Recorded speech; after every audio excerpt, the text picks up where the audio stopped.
Dear Marvel, please, this time around, don't make me charf. Easy on the motion blur, easy on the camera shake. Sincerely, Legendary Tactics.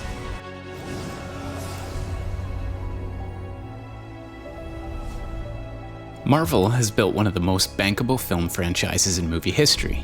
The question is, can that translate to a video game? There's hundreds of Avengers games out there, so we're going to check out what's to like about Marvel's Avengers, and also where it goes wrong. Be warned, there's some spoilers ahead. To make this work as a video game, Marvel needs to move us from being passive viewers to actually controlling the storyline and immersing ourselves in with our favorite heroes' powers. Now you're not watching Bruce Banner Hulk out, you are doing the hulking. So what you're seeing here is the third and final beta before the game's release in September 2020. The previous two versions had major issues with motion blur and camera shake. So let's break this game down in case you're thinking of dropping a week's wage to buy this and see if they fix the problems with the game. We'll start with the game premise. So a question I ask myself in a game is, why am I here? So this is a vital question to answer. The game can't simply rely on button mashing and sweet graphics to get us to cough up $80. It needs to give me a compelling reason to participate.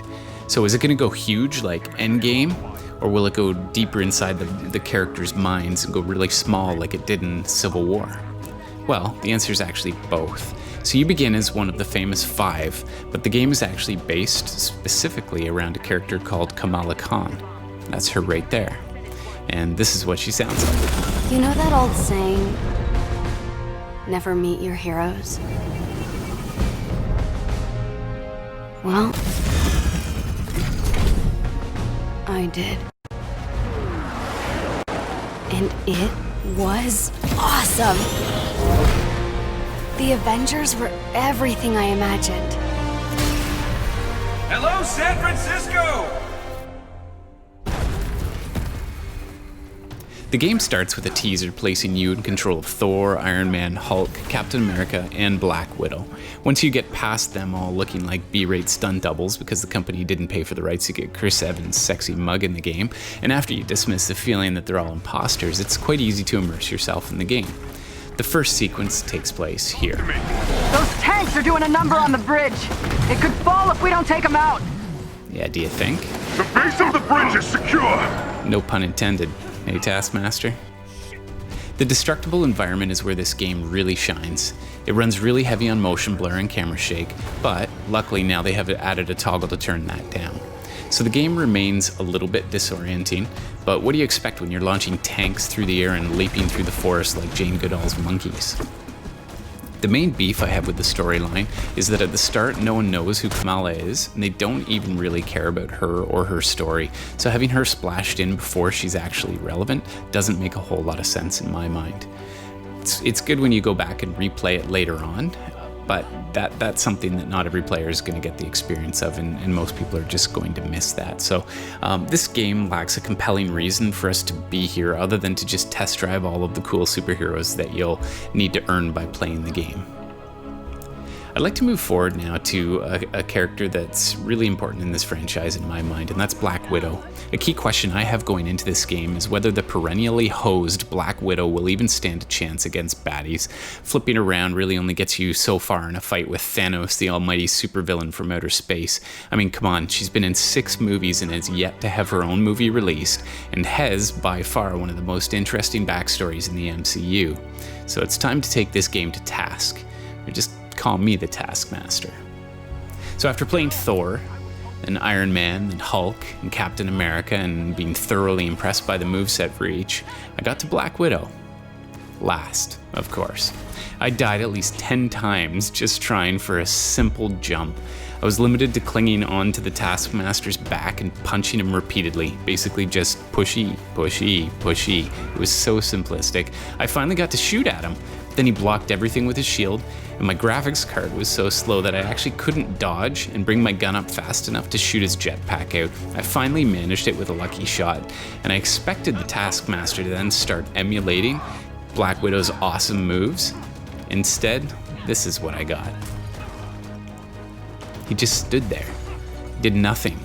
This was very underwhelming for me, so unfortunately, Black Widow, you get hosed again so far. Hopefully she picks up later in the game. Let's move to visuals. The visuals in this game are completely top-notch. Full disclosure, my video card is embarrassingly bad. It's so bad I'm not even going to tell you which one it is. But suffice it to say that Legendary Tactics has a Patreon account if you want to help me out with that. I won't hold my video card against the game. The cinematography in the game is absolutely beautiful, and I say this in comparison to all of the other games I play. This one looks very stunning. There are a wide variety of urban and rural landscapes, and a balance between wilderness and institutional settings, and this balance keeps the game really fresh. While the films have a pretty serious issue with the color grading, you'll find most scenes in the films look like drab slab gray parking lots. This game remedies some of that with some of its vibrant contrasts. But an odd choice, as we're sliding between personas at the beginning of the game, is the erratic use of grayscale on the heroes. You might think that you would fade the backdrop and secondary characters and then add full color to the next hero you'll be using to make them pop out in the foreground, but it's not so. While some characters are in color, others are in black and white, and they seem to blend in with the backdrop. It just isn't effective at drawing our attention where it should be. It makes me wonder if is it a flashback I'm watching, is it a highlight, or just an arbitrary decision that somehow got past the lead designer.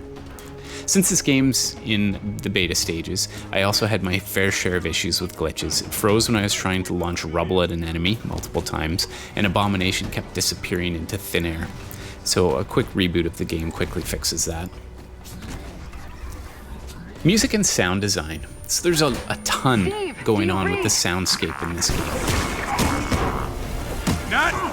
Nat! Tarleton, are you there? We're being cut off! Captain, we have a problem! The voices are really clear, and they're well done, and they come to the forefront when they need to. They dial the music back into the background so you can get everything clearly and you don't miss anything. Most of the time, the dialogue even lines up nicely with the lips, which is very refreshing. There's nothing worse than seeing lips move mechanically in a game with graphics as good as this. The soundtrack is very forgettable, exactly as it was in the movies. There's some very abrupt segues in the game where the audio simply cuts off or where you die, and rather than fading the music out, it just suddenly ends. So I guess maybe that simulates actual death. If you wear headphones, you'll enjoy sounds panning from the left to the right. Missiles sound like they're whizzing past you, and when Hulk grunts beside you, it actually feels as if he might actually step on you. While the crashing, smashing, and bashing can get a little much at times, that's only because you don't ever really go around daintily opening boxes when you can just smash them open with a giant pair of fists. The gameplay mechanics. If there's one element to this game that's absolutely perfect, it's the combat. Each character has a unique set of skills and abilities that complement their powers. From the Hulk Smash to the Iron Man's Pulse Beam or Captain America's Brooklyn Brawler, these moves are seriously sweet. Even Kamala's skills are awesome, and that is not a stretch to say. These moves can seriously impress any onlookers over your shoulder, and they're dead easy to pull off. They look great, and there's a ton of variety. The only downside is that it doesn't really take an incredible amount of skill to pull them off. It's certainly no Mortal Kombat, but overall controlling the characters is very intuitive, which allows you to enjoy the visuals. It's a little bit comical that the characters get to upgrade their equipment sometimes, because where does that leave the Hulk? He gets better fists, and a stronger back, and bigger muscles. Oh well, just ignore how stupid that is and just level him up and have fun with it. Also ignore how dumb it is that Hulk can only grab onto flat surfaces rather than bumpy ones. I guess he just makes his own handholds instead of using the natural ones. Willing suspension of disbelief, I guess. At times I wish the game had the hints option so that you didn't have to wander around aimlessly looking for a vague objective. It would be nice if you had a little bit of direction here and there. That's a very minor detail, but for some players that can really hang them up in a game and frustrate them, so that's something that the designers should consider adding on in a patch. It was a curious choice too, I thought, to make the Pakistani Muslim character Kamala Khan look like Katy Perry. I think they missed the mark on her appearance, in my humble opinion. So, what do I think of the mechanics overall? It's extraordinary! Let's cut to the story and the cutscenes. The MCU is so massive and sprawling that I imagine it must have been very hard for the game designers to come to any agreement on where to start the story and how extensive it ought to be. One pet peeve for me is when I'm watching extended cutscenes while mashing every button on my keyboard to try to skip them because I'm so bored by the interactions. And I don't get that feeling in this game. When there's an extended sequence, it's really worth watching. Sure, the overall plot is basically the incredible story of superheroes falling out of favor and dying out, with a new generation of heroes reluctantly rising, not wanting to step up and take that mantle, and wishing they could go back to being so-called quote-unquote normal. But let's face it, people love this storyline. We can just roll with it. For those of you who want a little splash of nostalgia, you'll get it. You explore through the ruins of the Chimera, and you find relics that you'll recognize as you search for the hard drive that contains a copy of Jarvis. In terms of replayability, after rebooting Jarvis, the game settles into its main menu. You control a map of the world that will add various missions. You can upgrade your equipment, pair with friends to complete missions, win new characters, and explore a fairly linear but also very immersive game. So overall, I've been very critical at times in the review, but also I think the game has a lot of merit. So if you check down below in the timestamps, you can cut to exactly which section I'm discussing in case you missed any of those. And of course, I want you to smash that like button, smash the subscribe button, and come back and visit us at Legendary Tactics sometime. Thanks for your time.